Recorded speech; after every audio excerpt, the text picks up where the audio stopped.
Hoje a nossa penúltima mensagem da segunda parte da série Verdadeiramente Livres, a nossa série na carta aos Gálatas, e a gente está caminhando semana a semana naquilo que o apóstolo Paulo escreveu há 2000 anos atrás e que continua tão atual e continua tão verdadeiro e continua tão necessário para nós, né? A cada capítulo, a cada coisa, você fala, rapaz, parece que o apóstolo Paulo vive no nosso mundo do século XXI, né? Como isso é impactante. A gente hoje vai dar início ao capítulo 6, o último capítulo da carta aos Gálatas.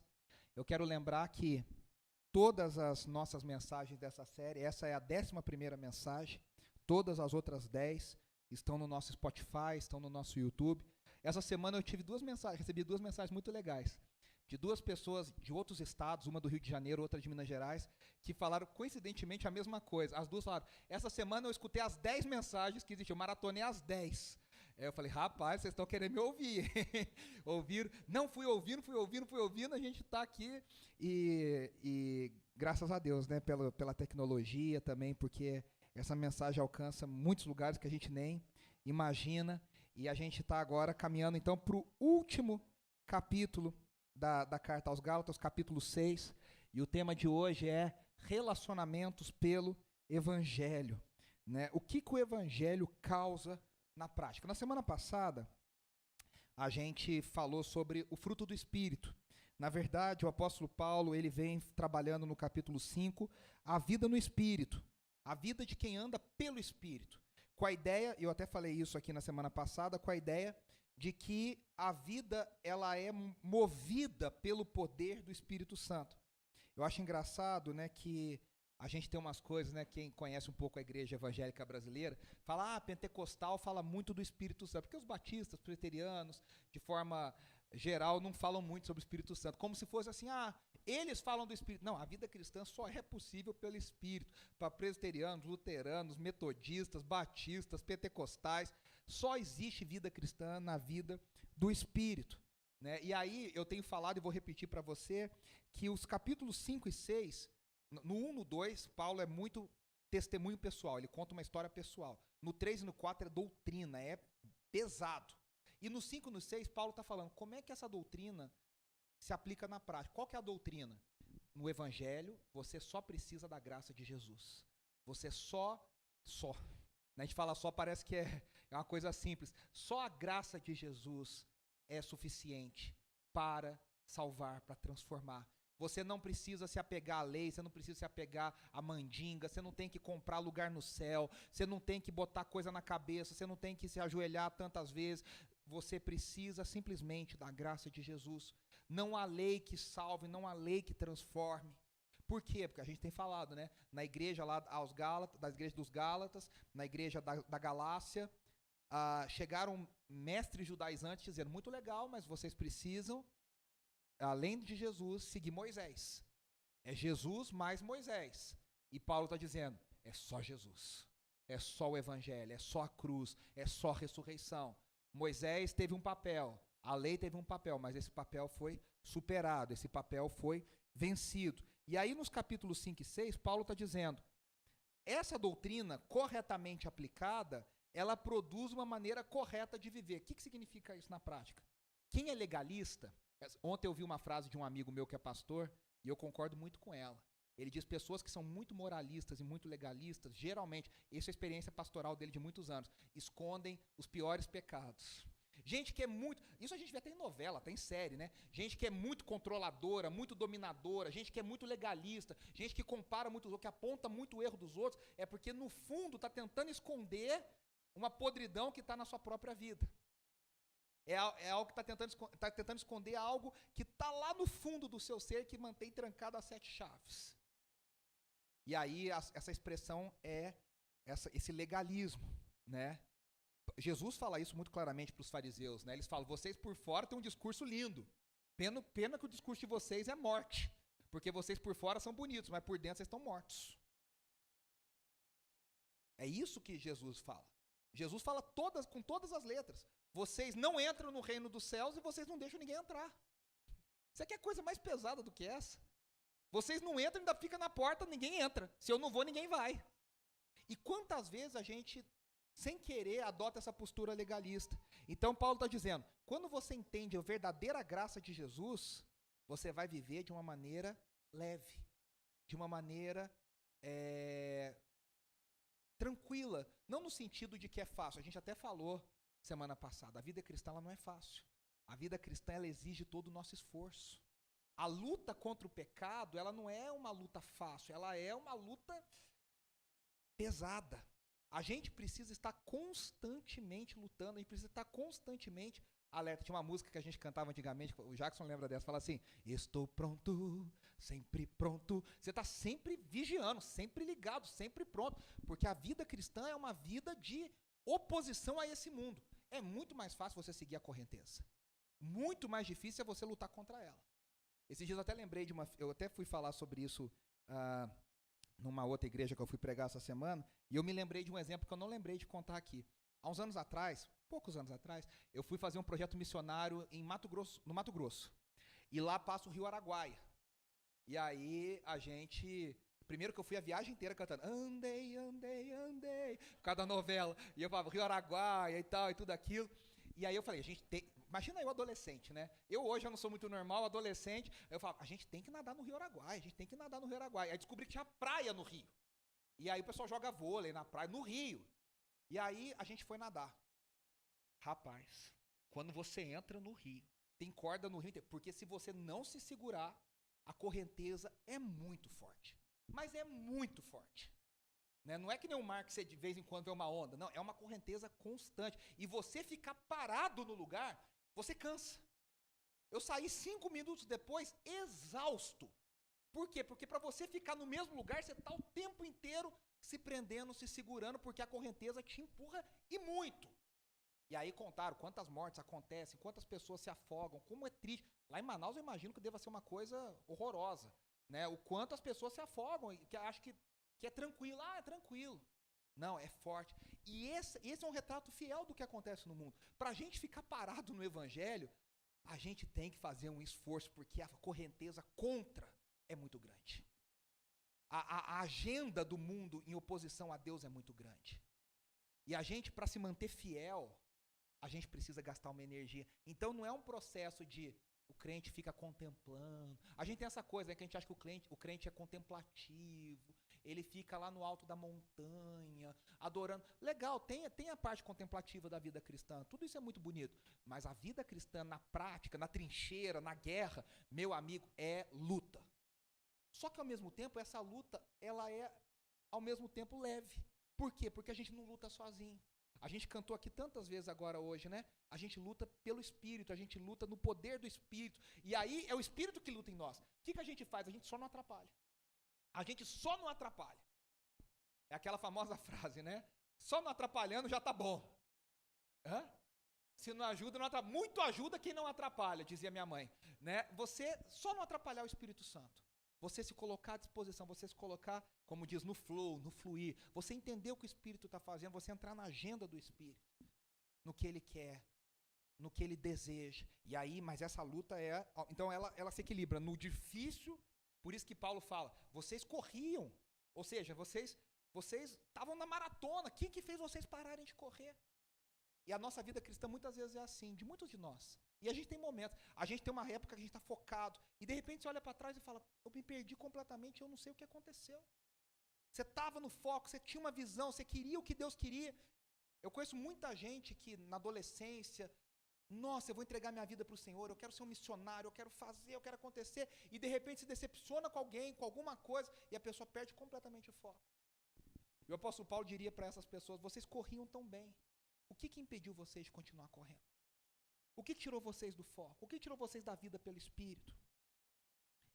E aí ele falou no 1, 2, 3 e 4 sobre a graça e a lei. E agora no 5 e 6 é carne e espírito. Carne contra o espírito. A carne representando a lei e o espírito representando a graça. Ele fala só tem 2 tipos de crente. Não tem um meio termo. Ou você é um crente guiado pela carne, que vive na carne, ou você é um crente guiado pelo Espírito. Veja, os dois são crentes. Mas existe o crente que é guiado pelo Espírito, e existe o crente que anda na carne. E o modo de viver a vida cristã que Deus quer é que a gente seja guiado pelo Espírito. É que a gente ande pelo Espírito. O que acontece com quem anda no Espírito? Quem anda no Espírito entende o que Deus quer. E aí, naturalmente, tem o fruto do Espírito brotando em si. Eu até falei na semana passada, eu estou fazendo aqui um grande resumo, né? Que o fruto, primeiro que a gente fala frutos do Espírito, não, é no singular, é um fruto, que tem várias manifestações. São 9 manifestações que o apóstolo Paulo fala aqui. O fruto traz a ideia de ser natural, de ser orgânico, de ser algo que brota, algo que acontece quando a vida se restaura em algum lugar. As obras da carne, obra fala de trabalho, de esforço, de coisa que está na cara de todo mundo, está exposto. E aí, só da gente ler as obras da carne, são coisas feias, são coisas difíceis de ler, são coisas até difíceis de encarar. Adultério, impureza, religiosidade, feitiçaria. Esses somos nós, a parte de Deus. Mas quando nós estamos plantados em Deus, guiados pelo Espírito, aí Deus produz em nós o caráter de Cristo. Eu disse na semana passada e quero repetir, né? Só para a gente continuar. O fruto do Espírito, na sua plenitude, é Jesus. Quem tem todo o amor? Jesus. Quem tem toda a bondade? Jesus. Quem tem toda a mansidão? Jesus. Quem tem todo o domínio próprio? Jesus. E a gente vê nos evangelhos tudo isso, né? Jesus sendo ultrajado, mentindo para ele, batendo nele e ele calado. Como a gente diz por aí, virou até uma expressão, né? Ele não desceu da cruz, ele permaneceu na cruz. Jesus estendendo amor para aqueles que ele sabia que iam traí-lo. E ele amando até o fim. João diz, ele os amou e os amou até o fim. Jesus tendo bondade para com as pessoas. Para quem ninguém olhava, ele olhava com bondade. Então, a gente, no fruto do Espírito, o Espírito produz em nós características mais parecidas com Jesus. Aliás, esse é um assunto muito interessante, porque a gente ama estudar personalidade, temperamento, e a gente tem tanto distúrbio por aí, né? Hoje a gente descobre tanta coisa de saúde mental. Essa semana a Andressa estava falando assim para mim, vou compartilhar, eu não consigo, eu conto as coisas tudo, né? A Andressa falou assim, amor, eu acho que você tem TDAH. Eu falei, porque eu vi um vídeo, e eu no YouTube, da psiquiatra, não sei o que lá, não sei o que lá, e olha, ela falou, vê esse vídeo. Eu falei, nossa, pior que eu falei, vai chegar, eu tô com 38 anos, vou descobrir que eu tenho TDAH. Sei lá, né, vou fazer uma consulta aí para descobrir. Mas a gente tem muitas coisas hoje, graças a Deus a gente tem acesso a muitas coisas. Tem muitas pessoas que se descobrem com dislexia, com autismo, com outras questões, já adultos que antigamente a gente não tinha acesso a tanta coisa. Mas aí você fala assim, tudo bem, tudo isso é legal, temperamento é legal, personalidade é legal, teste disso, daquilo, diz que tá tudo legal. Mas acima de tudo, nós somos dominados pelo fruto do Espírito, pelo que o Espírito produz em nós. Isso está acima da nossa personalidade, isso está acima de quem nós somos, isso está acima do nosso histórico.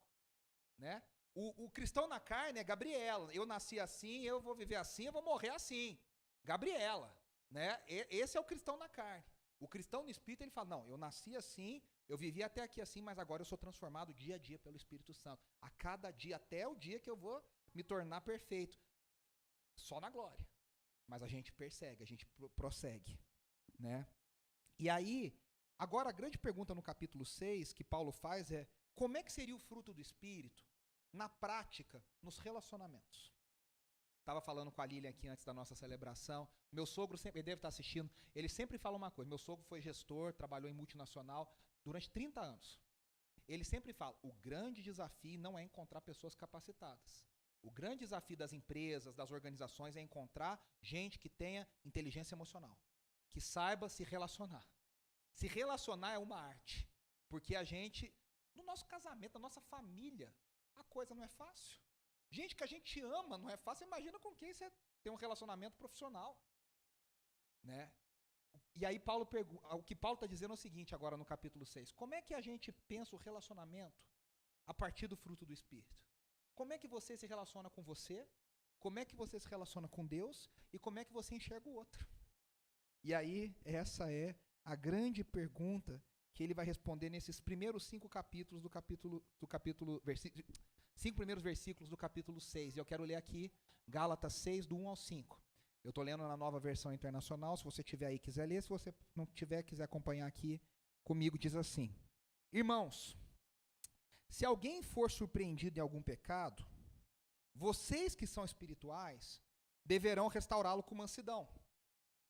Cuide-se, porém, cada um para que também não seja tentado. Levem os fardos pesados uns dos outros, e assim cumpram a lei de Cristo. Se alguém se considera alguma coisa, não sendo nada, engana-se a si mesmo.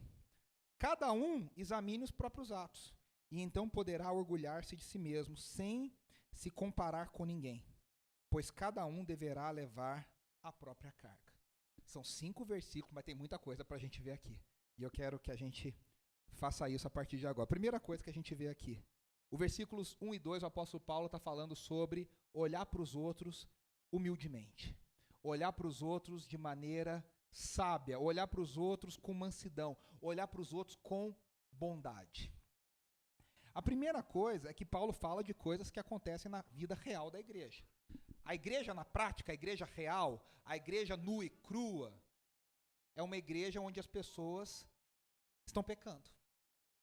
A gente não queria que fosse assim. A gente acha que todo mundo é santo, que todo mundo é maravilhoso, né? Antigamente o pessoal falava, coloca a roupa de ver Deus, você coloca a cara... No interior o pessoal fala assim, né? Você coloca a roupa de ver Deus, a melhor roupinha que você tem, você coloca a carinha de santo, você veste aquele personagem e vai para o culto e você é uma pessoa, oh glória, aleluia, amém.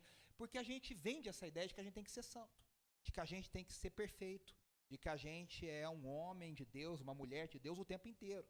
Só que na prática a igreja não é assim, a igreja é um monte de gente em pecado, pecando, tentando não pecar mais, tentando pecar menos, tentando agradar a Deus. E Paulo está falando então dessa situação real. E aí, eu não sei se vocês prestaram atenção, ele fala assim, se alguém for surpreendido em algum pecado. E aí, aqui pode dar, na NVI, pode dar uma interpretação dúbia, porque pode parecer que a pessoa, de repente, foi pega no flagra. Foi pega no flagra. Ah, tá pecando. E a gente adora isso. Vamos falar a verdade? Quem cresceu na igreja sabe disso. O que gera de fofoca, o que gera de comentário. Crente não fofoca, né? Crente compartilha motivo de intercessão, né? Irmão... Nossa, eu tenho uma coisa para você orar, mas você não conta para ninguém. A irmã não sei o que é lá, nossa. E aí, ó, fofoca comendo solta. Mas é motivo de intercessão. É motivo de oração. Gente, vamos ser sinceros, é assim que a coisa funciona. E Paulo está dizendo, Paulo não está falando isso, da pessoa que é pega no flagra. Infelizmente, até o flagra acontece. Mas... o crente pentecostal raiz falaria assim, ó, não faz escondido que Deus mostra tudo, né, para botar medo na pessoa, né. Mas Paulo não está dizendo isso. A NVT, a Nova Versão Transformadora, traduz de um jeito que eu considero um pouco melhor aqui. A NVT fala assim, se alguém for vencido pelo pecado. O que é a ideia do surpreendido? É a ideia que a pessoa acha que não vai pecar, que está tudo bem, de repente ela peca. Eu não sei mas eu várias vezes na minha vida, quando eu achei que a coisa estava indo, olha, tô bem com Deus, tô jejuando, tô lendo a Bíblia, tô indo. De repente, quando você vê nos ver, pum, tropeça. Já aconteceu com você? E aí você fala, puxa, fiz de novo, falei de novo. Ô Senhor, eu falei que eu não ia fazer isso. Pastor Márcio Valadão sempre dizia o seguinte, não são nas grandes pedras que a gente tropeça nas pequenas pedras. Né? A gente às vezes vigia as grandes coisas, mas as pequenininhas vão passando. Quando você vê, opa, foi embora e caiu. E aí você foi embora, você confiou demais. Eu sempre falo, né, que eu tenho uma frase amaldiçoada na minha vida, que eu caí 3 vezes quando eu falei essa frase. As 3 vezes que eu falei, eu caí. Acho que Deus falava, derruba ele. E aí eu caía. A última foi lá no Rio de Janeiro, quebrei meus 2 dentes aqui da frente há muitos anos atrás. Eu queria descer uma pedra e a pedra estava cheia de lodo, assim, cheia de musgo. E aí a pessoa falou, não desce que é escorregadio. Meu amigo falou, eu falei, que nada, meu tênis é muito bom. Meu tênis é muito antiderrapante. Eu falei antiderrapante, acho que o anjo veio e me empurrou, eu fui embora. Uf, desci, bati a boca lá embaixo, quebrei os 2 dentes aqui, assim, 3/4 do meu dente. Os 2 dentes da frente, são colados. Eu peguei os dentes, botei dentro da boca, fui no dentista e colei. E aí o que acontece? Tem hora que a gente fala assim, não, Deus, deixa que eu sei. Que é isso? Esse pecado, eu seguro. Por isso que a Bíblia não fala sobre resistir somente ao pecado, a Bíblia fala sobre fugir, a Bíblia fala sobre não dar lugar, a Bíblia fala sobre nem brincar, não negociar. E às vezes a gente gosta do perigo. Lembra do Simba no Rei Leão, quando ele fala, eu rio na cara do perigo. A gente gosta dessa mostrar essa coragem. A gente não tem que mostrar essa coragem, porque diante do pecado a gente precisa ser prudente, a gente precisa fugir, porque a gente não resiste à tentação, infelizmente. E aí Paulo está dizendo, se alguém for surpreendido do pecado, então se alguém for vencido, vocês que são espirituais devem restaurá-lo com mansidão. E aí, veja só, primeira coisa, Paulo está dizendo, não tem ninguém incaível. Não tem ninguém incaível. John Wesley, o grande fundador do movimento metodista, embora tenha morrido anglicano, e um pregador de Deus, pregou milhares de sermões, ele pregava para 30 mil pessoas sem microfone, numa época que as cidades maiores tinham 2 mil, 3 mil pessoas. Esse homem reunia multidões e multidões, foi um avivalista, Deus usou poderosamente. E ele tinha uma teoria que o pessoal chama de doutrina da inteira santificação. O que o Wesley dizia? O crente, quando ele se converte de verdade, ele para de pecar. Só que o Wesley era um homem de Deus, ele realmente era um homem de Deus. Ele percebeu que nem ele parava de pecar. O que ele falou? Ele mudou essa doutrina. E aí, à medida que ele foi envelhecendo, ele falou, não é que o crente para de pecar. O crente, ele precisa pecar cada vez menos. Ele vai se santificando cada vez mais, ele vai caminhando com Deus. Essa é a esperança. Tem gente que o tempo passa e a pessoa piora. Mas a gente espera que o tempo passe e a maturidade chegue e a pessoa vá chegando mais perto de Deus, caminhando mais perto de Deus. O fato é que Paulo está dizendo, não tem ninguém incaível, não tem ninguém santo. Não tem ninguém que é a quarta pessoa da Trindade, como diz o meu amigo Ademar de Campos. Ninguém é santo. E a gente ama eleger algumas pessoas assim que a gente fala, nossa, fulano, essa pessoa tem uma coisa com Deus. Parece que a pessoa não peca, parece que a pessoa é incaível, parece que... Não, todos pecamos. Ou seja, quando a gente lê isso, se alguém for surpreendido em pecado, o que a gente tem que pensar é o seguinte, uma hora vai ser eu. Uma hora eu vou estar nesse lugar. E quando você estiver em pecado, e você cair em pecado, e você se surpreender com o seu próprio pecado, o que você quer? Eu sei o que eu quero. Que as pessoas me corrijam, mas me corrijam com mansidão, me corrijam com amor, me corrijam com o Espírito de Cristo Jesus. E aí, essa é a primeira coisa. Por isso que Paulo fala, ele continua dizendo, cuide-se, porém, cada um para que também não seja tentado. Por quê? Porque a nossa natureza carnal, a gente olha para o outro e fala, você viu fulano? Paulo está falando, não se assuste com o pecado do outro, cuide para que não aconteça com você. Vigie para que não aconteça com você. Cuide para que a gente mesmo não caia na tentação. E aí, em segundo lugar, Paulo fala assim, vocês que são espirituais. Aí a gente acha que ele está falando para um grupo de arcanjos e de anjos no meio da igreja. Não, Paulo está falando para toda a igreja. Ele não está falando para uma elite espiritual. Ele está querendo dizer, o ideal é que toda a igreja seja espiritual, porque toda a igreja tem o mesmo espírito disponível.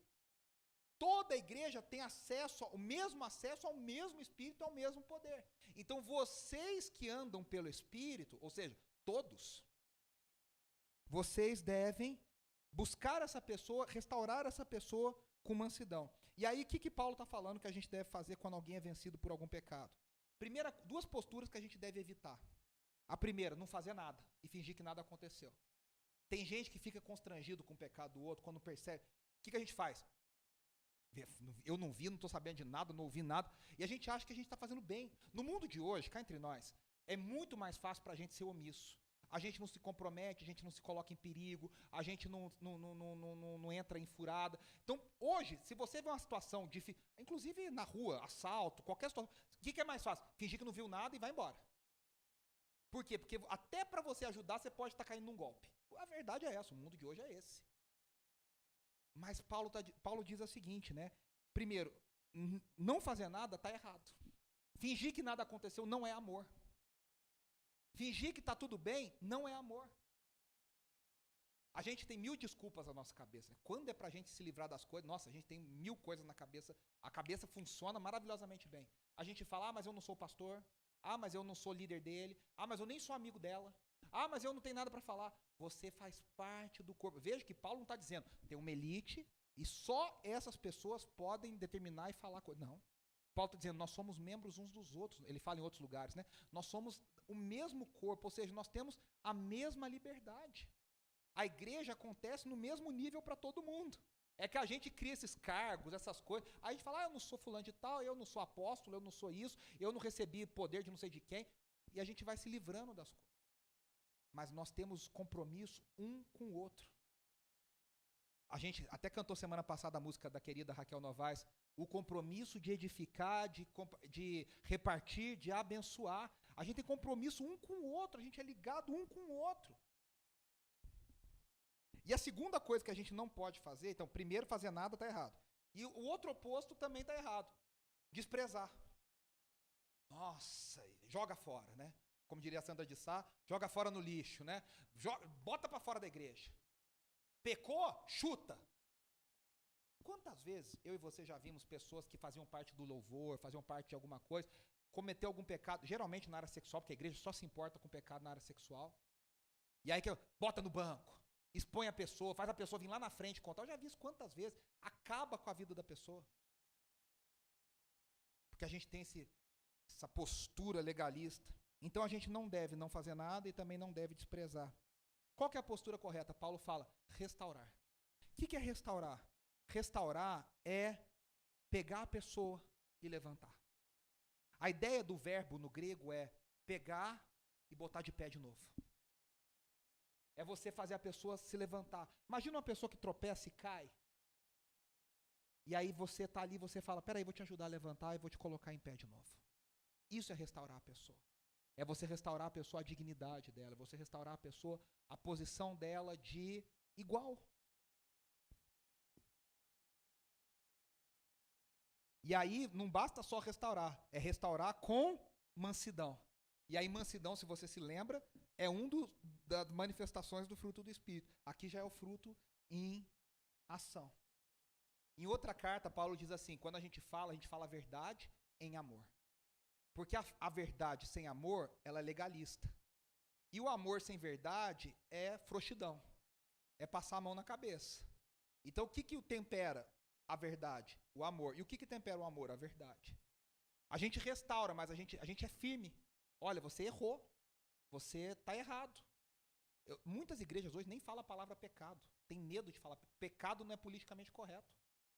Fala, olha, você pisou na bola. Oh, você escorregou. Fica inventando neologismos para uma coisa que a Bíblia chama de pecado. Você pecou, mas, meu irmão, levanta. E vamos caminhar de novo.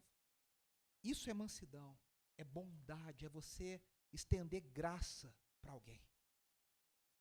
É você estender graça para alguém. Essa é a mansidão que Deus espera de nós. Tem uma canção que a gente canta quando criança que fala assim, né? Dê um sorriso só, sorriso certo, sorriso aberto, cheio de amor. Aí quem tem Jesus gosta de cantar e está sempre sorrindo, mesmo quando não dá. A gente canta isso, tropeça aqui, oi, cai acolá, mas depressa levanta e começa a cantar. É isso que a vida cristã é isso. A gente tropeça, vai ter alguém ali para te ajudar a levantar e fala, vamos caminhar, vamos embora, vamos juntos, vamos continuar a caminhada. A mansidão é o fruto. E por que eu tenho mansidão? No contexto aqui é simples, porque eu sei que eu sou feito do mesmo material dessa pessoa que caiu. Eu estou restaurando ela, eu estou ajudando ela pensando, poderia ser eu. E quando for eu quero que alguém faça isso comigo. Eu sou feito do mesmo material, eu sou do mesmo pó, eu vou para o mesmo lugar. E aí eu estendo graça porque eu sei da minha falha. Eu estendo graça porque eu sei que eu sou tão fraco quanto. Eu estendo graça porque eu sei que eu sou feito da mesma matéria miserável que qualquer um. E aí, Paulo fala assim, ajudem a levar os fardos uns dos outros. Warren Wiersbe, grande comentarista bíblico, fala assim, olha que legal. Os religiosos não estão interessados em dividir fardos, mas eles estão interessados em acrescentar ainda mais fardos sobre os outros. Isso era o que acontecia com os fariseus. Jesus fala isso. Vocês, além de não tirar o fardo, vocês ainda jogam mais. Sabe aquela pessoa que está com 3 sacolas pesadas e fala assim, Pega mais um pouquinho aqui, leva mais uma garrafa PET, carrega mais um pouco, a pessoa já está sobrecarregada, você vai lá e ainda joga mais. Eu tenho certeza que você e eu já passei, eu tenho certeza que você já passou por isso. Você vai compartilhar, às vezes, com alguém alguma coisa, e a pessoa, ao invés de te ajudar, ela vai lá e te bota mais culpa ainda. Você sai pior do que você chegou na conversa. Você vai procurar consolo, a pessoa te joga mais culpa. Você sai pior. O legalista, ele tem uma postura triste, porque ele é mais duro com os outros. O cristão, ele é mais duro consigo mesmo. O cristão que vive pelo Espírito, ele cobra mais de si. O legalista, ele cobra mais dos outros. E aqui fica um teste para mim e para você, né? Para a gente se fazer aí. Você consegue estender graça para o outro, ou você é duro com o outro e com você joga leve? Tem que ser o contrário, eu tenho que pegar pesado comigo e tem que estender graça para o outro. A ideia de Paulo é o seguinte: se cada um pegar pesado consigo e cada um for generoso com o próximo, a gente tem uma comunidade que funciona.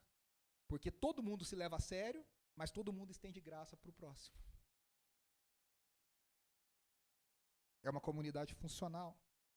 E aí, carregar os fardos uns dos outros traz a ideia de que eu não vou me envolver esporadicamente na vida de alguém.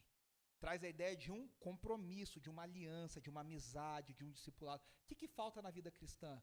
Discipulado, amizade, caminhada espiritual, vida, amizade espiritual. Gente que você pode falar, cara, pisei na bola. E a pessoa tem a liberdade de chegar em você e falar, olha, preciso te falar uma coisa, você errou aqui, você pecou aqui, você precisa se consertar com Deus. E aí eu te pergunto, você tem gente na sua vida hoje que tem essa liberdade de chegar na sua vida e apontar isso para você? Esse é um teste. Né? Talvez seja o momento da gente escolher, orar, pedir para Deus, escolher alguns amigos especiais e falar, olha, eu vou te dar a liberdade. Se você perceber que eu estou errado, que eu estou indo pelo caminho, me fala.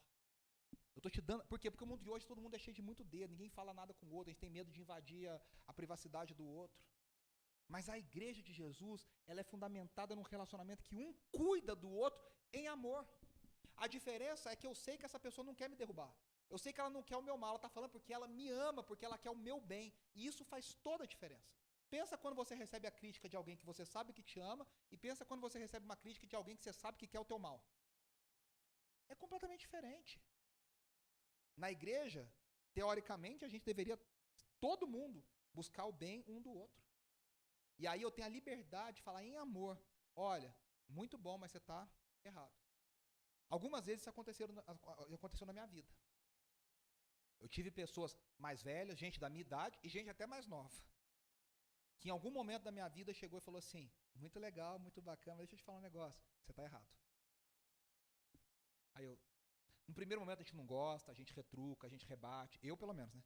Me justifico, invento umas histórias, falo, aí depois você bota a cabeça no travesseiro, você fala, E aí você liga para a pessoa, eu pelo menos, né, liguei e falei, obrigado, eu estava errado, precisava de alguém que me falasse isso. De alguém que falasse para você, para, tá feio. Se conserta, se corrija, volta. Por quê? Porque são pessoas que querem o bem, gente que ama, gente que quer o seu melhor. E aí a ideia aqui é dividir a carga. Então, tá pesado, você vai lá e fala, deixa eu carregar essa sacola junto com você. Me dá uma aba da sacola aqui, eu vou carregar junto com você. Tá pesado? Vamos lá. A gente tem umas frases, né, que a gente inventa, que a gente fala que está na Bíblia. A gente fala, Deus não dá uma prova maior do que... Só que a gente muda as coisas.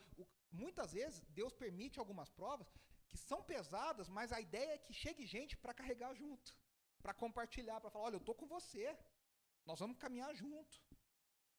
E é interessante que o corpo de Cristo é tão legal, o evangelho é tão surpreendente, que geralmente essa carga dividida vem de pessoas que a gente nem esperava. Às vezes você espera muito de alguém e essa pessoa nem aparece. E gente que você não dava a mínima, a pessoa se coloca à disposição. A pessoa fala, olha, eu estou orando, me conta comigo, eu vou te ajudar. A pessoa te abençoa, a pessoa vai atrás, a pessoa faz coisas, você fala, por quê? O Tim Keller conta uma história muito interessante de uma pessoa, uma senhora que ia na igreja dele, em Nova York, E ele falou, nunca vi a senhora aqui. Ela falou, eu estou vindo há pouco tempo, não sei o quê. Como é que a senhora veio? Eu vim por causa do fulano, que era meu chefe. Mas o que aconteceu? Ela falou, então, ele nunca me falou que ele era cristão. Mas um dia, eu cometi um erro muito grande na empresa. E eu falei, vou ser demitido. Vou ser demitido, tenho certeza que eu vou ser demitido. Estava preparando para ir embora. Aí ele chegou, ele era meu chefe, falou, olha, fulano, você errou, toma cuidado e tal, mas está tudo resolvido. Ela falou, tá tudo resolvido? Mas aqui na empresa errou, tá fora, como assim tá tudo resolvido? E ela ficou encucada com aquilo. E ela ficou perguntando para ele, mas como assim tá tudo resolvido? Não, tá tudo resolvido. Mas como tá resolvido? Fulano foi mandado embora, não sei quem foi mandado embora, por que eu não? Tá tudo resolvido. Ela falou que ela ficou perguntando, ficou encasquetada com aquilo. E ela descobriu que esse chefe dela chegou para a diretoria e ele assumiu a culpa no nome dele. Sabe aquela história? Ela seria mandada embora, mas ele não. Ele levou uma advertência, levou uma bronca, mas se segurou no cargo. Aí ela chegou para ele e falou assim, fulano, você falou que você errou, mas fui eu que errei. Ele falou, então, é que eu sou discípulo de Jesus, e no evangelho de Jesus a gente entende que Jesus levou a culpa que não era dele, ele levou a minha. E aí o mínimo que eu posso fazer é estender a mesma coisa que ele fez por mim, estender a graça para você. Ela falou que ela ficou tão chocada com aquilo, que ela começou a pensar, cara, o que é isso? Que igreja que esse cara vai? Aí ela começou a perguntar que igreja que ele ia. Ele falou, não. E ela descobriu e foi na igreja dele para conhecer esse Jesus. Esse é o evangelho que impacta. Essa é a vida realmente cristã. A gente realmente fazer a diferença na vida dos outros. A gente estender graça, da pessoa fala, peraí, mas essa não é a lógica do mundo. Então, eu não sigo a lógica do mundo, eu sigo a lógica do reino de Deus. Mas fulano nunca vai te devolver, mas não precisa te devolver. Mas você faz o bem, mas você nem contou que foi você. Você quer testar o teu ego, é fazer isso. É abençoar alguém e não falar que foi você. Rapaz, dá uma vontade de você falar que foi você. Mas teve uma vontade. Uma vez aconteceu uma situação, eu pude abençoar uma pessoa e não falei. Falei, não vou falar. E a pessoa veio me contar. Nossa, você não sabe o que aconteceu. E eu tava aqui, assim. E o Espírito falou, fica quieto na tua. É difícil, porque a gente quer ser reconhecido até por fazer o bem. E Paulo está dizendo, é dividir a carga um do outro. Meu irmão, o mundo é difícil, a vida é difícil. A gente precisa de pessoas que dividam a carga uma com as outras. E aí, a ironia de Paulo aqui é a seguinte, judaizantes, vocês querem cumprir a lei, só que vocês não cumprem e vocês jogam mais peso sobre os outros. Aí ele diz, quando a gente divide a carga da graça do Espírito, aí a gente cumpre a lei. Ele fala, vocês cumprem a lei de Cristo. Qual que é a lei de Cristo? Amarás o Senhor teu Deus acima de todas as coisas e amarás o teu próximo como a ti mesmo. Cumpriu isso, você cumpriu tudo. Aí a gente cumpre a lei de Cristo. E aí o versículo 2, ele espelha o que a gente falou lá no 5, 13 e 14, que diz assim, sejam servos uns dos outros pelo amor, pois toda a lei se resume numa só ordenança, amarás ao próximo como a ti mesmo. Então a gente vê os outros humildemente. E aí, para a gente caminhar para o final, a gente se vê honestamente. A gente olha com mansidão, só que para a gente olha com honestidade. A gente ama passar o pano para a gente mesmo. Eu sempre falo, né? Eu sempre dou esse exemplo. A gente, quando é adolescente, criança, a gente foi mal numa prova, pisou na bola, aconteceu uma coisa, aí você fala para a mãe assim, né? Mãe, você não sabe. Aí você fala um amigo, né, que ela conhece, fulano tirou 4 na prova, você tirou 5. Aí você quer falar que você foi melhor que o fulano. Você não conta que quase a sala inteira tirou 8, 9, só vocês foram mal. Você fala, mãe, fulano tirou 4 na prova. A gente sempre se compara com... Por quê? A gente se nivela por baixo. A gente nunca se nivela por cima. A gente quer se sentir bem. Então você tem que achar alguém pior que você. Você está se sentindo mal? Acha alguém mais ferrado que você. Você fala, ufa, não estou tão mal assim. Né? E aí a gente tem que olhar para si mesmo honestamente. O Tim Keller escreve assim, só o evangelho faz com que não nos sintamos nem autoconfiantes demais, nem inferiorizados demais. Isso funciona em relacionamentos com todo mundo. O evangelho nos equilibra. Você não é nem de mais e nem de menos. Cá entre nós, gente de mais é insuportável e gente de menos é insuportável. Sabe aquela pessoa que fica o tempo inteiro pedindo dó para ela? A pessoa, é porque eu sou não sei o que. Aí você fica, saco, vamos lá. E a pessoa o tempo inteiro se inferioriza. Ninguém suporta. E gente que se acha, ninguém suporta. Se a gente se considera importante, por isso que ele fala aqui, né? Olha só. Ele diz aqui, Se alguém se considera alguma coisa, aí ele já responde, não sendo nada, ele não dá nem tempo da gente pensar, não sendo nada, engana-se a si mesmo. Paulo fala de si, ele fala, eu sou o maior dos pecadores, eu sou o menor dos apóstolos. E se ele fala disso, ele vai falar de qualquer um. Ele fala, se alguém se considera, não sendo nada, engana-se a si mesmo. O que acontece? Se a gente se considera importante demais, a gente está sendo orgulhoso. O 5:26, que é o último versículo antes do capítulo 6 que a gente leu na semana passada, ele fala sobre não sermos presunçosos, que é se achar demais, provocando-nos uns aos outros e tendo inveja um dos outros. Veja só, provocar e inveja. O que acontece? Por que eu provoco? Eu provoco quando eu sinto uma competitividade. Por exemplo, eu sou muito competitivo em jogo, muito competitivo. Você quer jogar Uno comigo, meu irmão, o fruto do Espírito não manifesta na hora do jogo. Eu sou muito competitivo com Uno, imagem-ação e tal. O que eu faço? Estratégia. Eu provoco o adversário o tempo inteiro. Uma vez a gente foi jogar com uma amiga nossa que é muito competitiva. E a gente sorteou e todos os bons saíram no mesmo time. E no time dela só ficou ela e um resto de gente que era meia boca no imagem-ação. Aí eu falava para ela assim, se quiser, não precisa nem jogar. A gente já declara a vitória sem jogar aqui, sorteia de novo e faz de novo. Ela, e eu fiquei falando. O que aconteceu? Perdemos de lavada. Mas perdemos de lavada histórica. Faz 10 anos que ela tripudia em cima de mim. Aquele dia vocês perderam para mim. É verdade, perdendo. O que acontece? A gente, quando é presunçoso, quando a gente provoca, é porque a gente acha que a gente é superior. E a gente menospreza o outro. E a gente fala, a inveja é o contrário. A inveja é quando eu me sinto inferiorizado. E aí eu invejo o que essa pessoa tem. O evangelho não quer nem que eu seja acima, nem que eu seja abaixo. Porque as duas coisas são ruins. As duas coisas distorcem um relacionamento. Seja o casamento, seja a amizade, seja na família, seja com pai e filho, seja entre irmãos. Jacó e Esaú era isso. Esaú se sentia superior, Jacó se sentia inferiorizado. Tinha inveja. Então, isso é muito perigoso. Então, o Espírito, ele opera em nós para aplicar o Evangelho, para que a gente se perceba da forma correta e perceba o outro da forma correta. Eu nem me acho de mais, nem me acho de menos, e eu olho para o outro com amor. Porque eu sei quem eu sou. Eu sei minhas qualidades, eu sei os meus defeitos, acima de tudo, eu sei a minha fragilidade. O Evangelho cria uma autoimagem nova. E essa autoimagem não se baseia no meu relacionamento com as pessoas. Isso é muito difícil, gente. Vamos falar a verdade.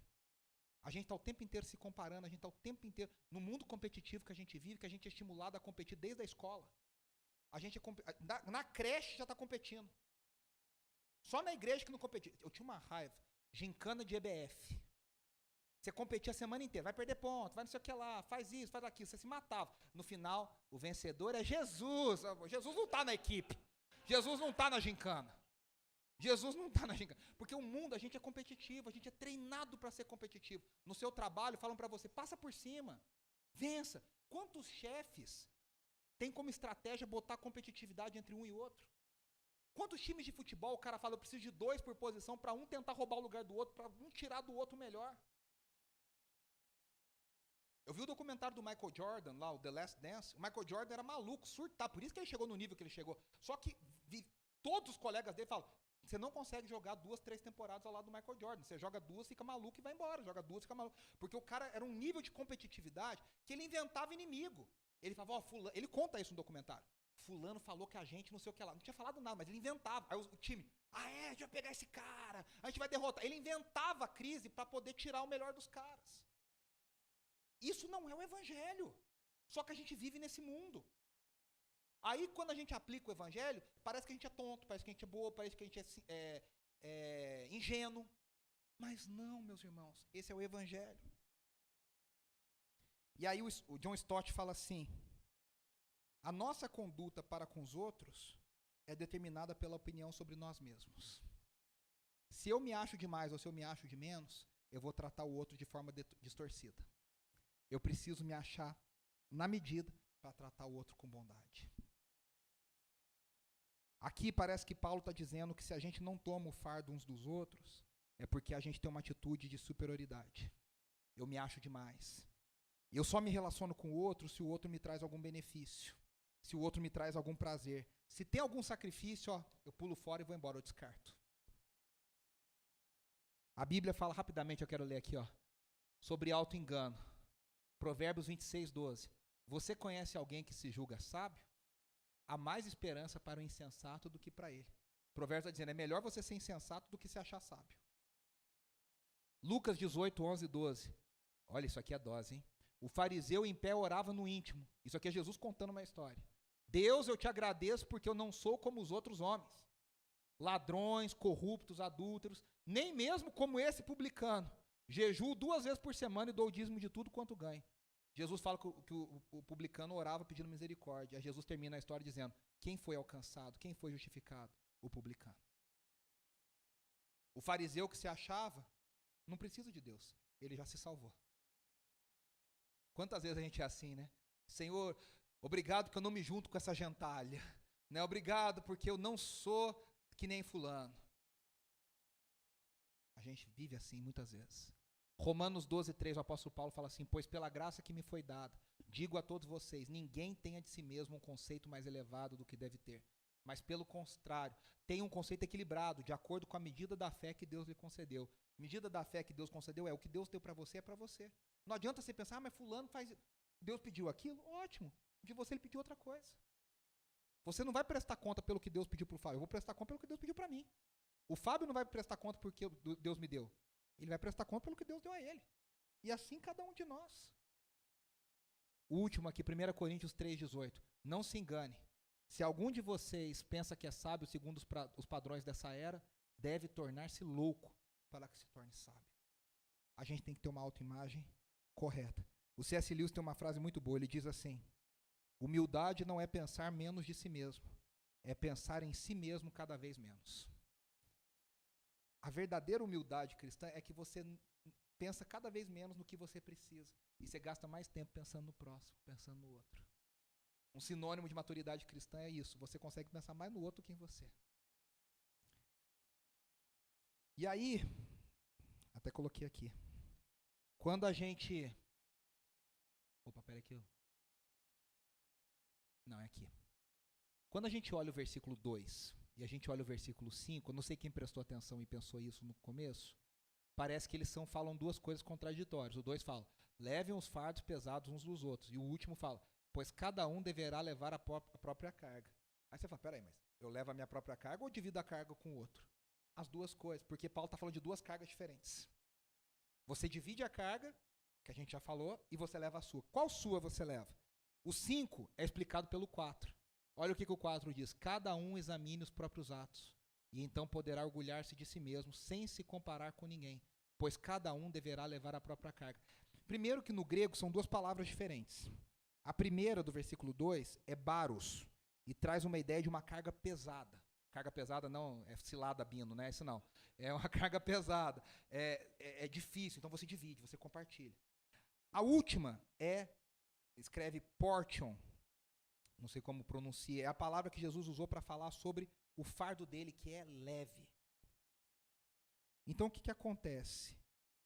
Quando você faz o autoexame, quando você olha para você, quando você faz um check-up seu, e tem que ter coragem para fazer esse check-up espiritual, como você realmente está na sua vida espiritual? Como você está na sua caminhada com Deus? Quando você descobre onde você vai bem, aonde você está indo mal, quais são os dons que Deus te deu, os dons que Deus te deu, o que Deus espera de você, esse é um fardo que você não consegue compartilhar com ninguém, porque o que Deus pediu de você, Ele quer de você. Esse não adianta você falar, Deus, mas chama a Lilian, porque para mim... Não, ele já tem o dela, eu tenho o meu. Esse eu não consigo compartilhar. Agora, a carga da vida, das dores, das desilusões, isso eu consigo compartilhar. Isso eu divido. Isso eu me coloco junto para carregar junto.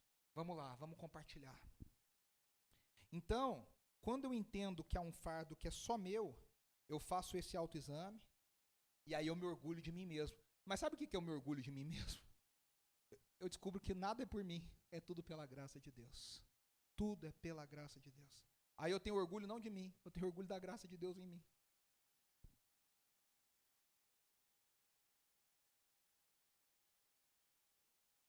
Eu queria que, a gente vai encerrar, eu queria que você fechasse os seus olhos, eu quero orar. E eu quero fazer aqui 4 perguntas, 5 perguntas. E eu queria que você orasse em cima delas a semana toda. Primeira pergunta é: você está disposto a fazer o autoexame? Você está disposto a enfrentar coisas dentro de você que você mesmo não admite que estão lá dentro? Essa é uma atitude corajosa. Quando a gente ora, Senhor, abre os meus olhos. É ver coisa que você não sabia que estava lá. Segunda pergunta. Será que você tem tido uma atitude de superioridade em relação às pessoas que estão à sua volta?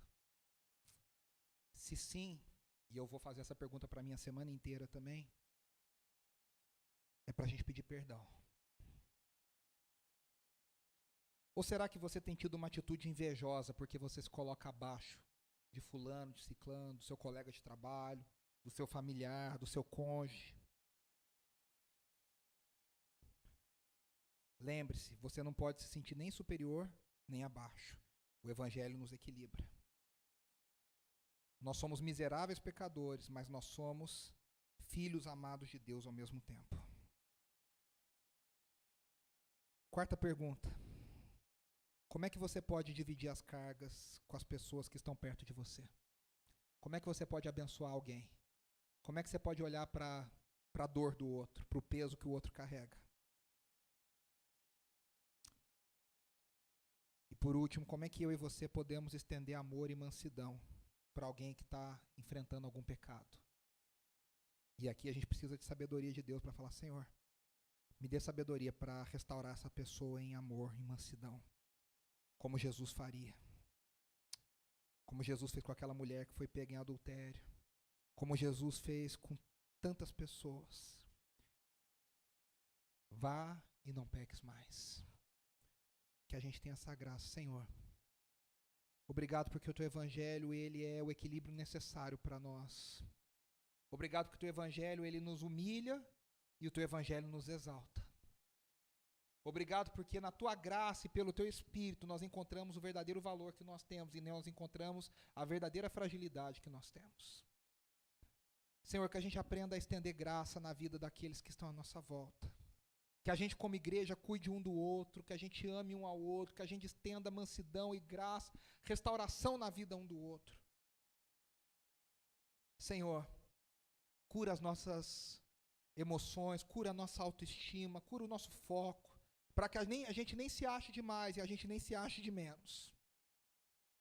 Que a gente seja uma comunidade, que a gente seja cristãos, pessoas que vivam em amor pelo poder do Teu Espírito, frutificando, abençoando, restaurando, não pelo nosso poder, porque nós mesmos somos tão falhos e tão pequenos, mas pelo poder do Teu Espírito Santo. Essa é a nossa oração, esse é o nosso desafio, no nome de Jesus. Amém, amém e amém.